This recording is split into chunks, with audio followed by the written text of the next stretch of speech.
Hi friends, I'm Miss Deanna from the Bell Road branch of the Newburgh Chandler Public. You're all waving frantically at me. Are you trying to tell me something? Are you pointing to something down here? Oh my goodness, it's a sleeping bear. Wait a minute, it's winter time. Maybe he's not sleeping. Maybe he's hibernating. Let's try something. Sing with me if you know the tune. Are you sleeping? Are you sleeping? Big brown bear, big brown bear. The morning sun is rising, morning sun is rising. Come and play. Come and play. Is he still sleeping? Let's try one more. Are you sleeping? Are you sleeping? Big brown bear, big brown bear. The world outside is waiting, the world outside is waiting. Come and play, come and play. It looks like he's not sleeping. It looks like he's hibernating. And even though I know a hibernating bear can be woken up, we're gonna say it's safe to go on. I have some books about hibernating, and if you're looking for books about hibernating in the library, you would find them in our nonfiction section with the numbers 591. And again, if you can't find it, you can always ask the librarian or someone to help you. And it would be at this number in most libraries, so even if you don't come to our library, this is where you would look. Did you know that all kinds of animals hibernate? Tiny little chipmunks all the way to the big bear in the cave. They eat and they eat and they eat before they hibernate. And their heart rate gets slower and their breathing gets slower, and they go into hibernation to save all that energy during the winter when they can't eat because there's not as much food around. Turtles and frogs bury themselves in the mud, and fish go down very low in the pond because they're cold-blooded animals, and they use the mud and the water at the bottom to help keep their temperature the same all winter long. Bugs will crawl under leaves and logs. Sometimes if you turn over a log, you might find a whole bunch of ladybugs hibernating underneath there. Sometimes they even go in our windowsills. And bats sleep in big, giant groups in caves. Bears will wake up even though they're hibernating. And the coolest thing I found is that there is one bird, there's two fun facts. One bird, even though most birds migrate, there is a bird called a poorwill. And the poorwill is lived in the Southwest, and it will hibernate during the cold winter nights. Bears we think of as eating big things. But when they're getting ready to hibernate, grizzly bears and American black bears in the Rocky Mountains eat moths. They can eat up to 40,000 moths a day. And some bears eat enough moths to provide nearly half of the fat they need to get through the winter. Well, we don't hibernate, but we sleep. And I wonder why my body needs sleep. It rests my muscles and it rests my brain, and it gives those parts of my body a chance to shut down a little bit and concentrate on other things, important things, like growing or healing. Did you know that light makes you wake up and dark helps you sleep? So if you're looking at a bright screen like a TV or a computer screen before you go to bed, that's not a good idea. You're not going to get a good night's sleep. Scientists don't really know why we need to sleep, but they do know that our brain puts out a special hormone just at night when we're sleeping. And that hormone is what triggers our body to get bigger. That's why babies need so much sleep, because they're doing so much growing. But even you need to get a good night's sleep. Your breathing gets slower, your heart rate gets slower, your temperature drops a little bit, but your brain gets more active, which is funny because if you don't get a good night's sleep, your brain is really muddled the next day.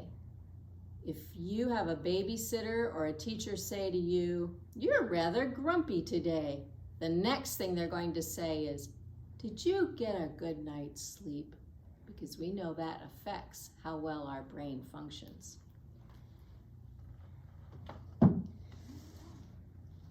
You can change position while you're sleeping 30 or 40 times at night.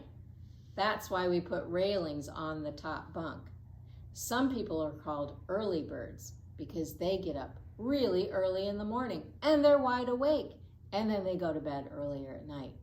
Some people are called night owls because they don't get up well in the morning, but they love to stay up late at night. Are you an early bird or a night owl? Either way, it's still important to get a good night's sleep. Well, I have a few more books I want to share with you.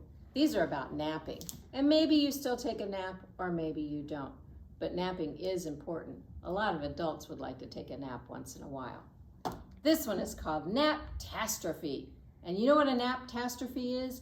A naptastrophe is what happens when you don't take a nap and then later in the day you have a giant meltdown. That's a naptastrophe. And that's what happens to the character in this book. And the character in this book just keeps plowing along and trying to get till the end of the day, and then splat, falls asleep in their supper.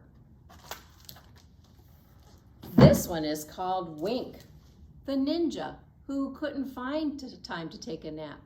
This poor ninja was so famous, he was followed by his fans everywhere. But without being able to get some sleep, he was not going to be a good ninja. That was a problem that he had to go to his wise master to get an answer.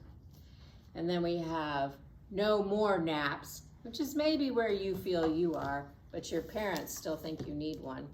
And Naptime, where this young girl convinces all of these animals who don't want to take a nap to very slowly close one eye and then the other until they fall asleep too. My favorite books, though, are by Audrey Wood and Don Wood. One is called The Napping House, and one is called The Full Moon at the Napping House. In the napping house, everyone starts out sleeping, and gradually they all wake up. In the full moon at the napping house, the full moon is so bright, it's keeping everybody awake. They eventually get to sleep. Well, I have one more story I'd like to share with you. It's kind of a silly story.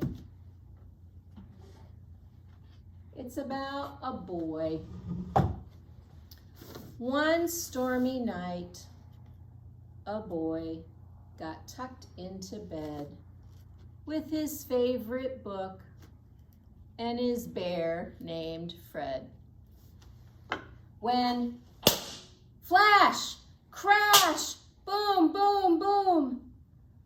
Whoa, moaned the dog, and in he ran to the room. "Can I come in your bed? I'm scared," he said. And the boy said, "Yes, there's room for you and me and Fred." They snuggled in when crash, flash, boom, boom, boom. "Meow," said the cat, and she ran into the room. "Okay," said the boy, "come into the bed." And they all snuggled in with the book and Fred. When flash, crash, boom, boom, boom, and a frog hopped into the room. Well, there's a little bit more room, said the boy. When flash, crash, boom, boom, boom, and a bird flew in and landed on his head. The boy and all the animals snuggled in the bed. When flash, crash, boom, boom, boom, and his sister came running into the room. Now, wait a minute, said the boy. There's no more room, and you have your own bed. You need to go. My bed doesn't have any more room. But his sister snuggled in and crash, boom, boom, boom. But it wasn't the thunder outside the room. The bed had broke and everyone fell down, all except for the boy, who knew what he needed to do. And he snuggled into his bed with his favorite book and his bear named Fred. Well, friends, that was a good night story. I think I'm going to sing our bear song one more time. It goes something like this, remember? Are you sleeping? Are you sleeping? You out there, you out there. Let's all rest together. Let's all rest together. Close your eyes. Close your eyes.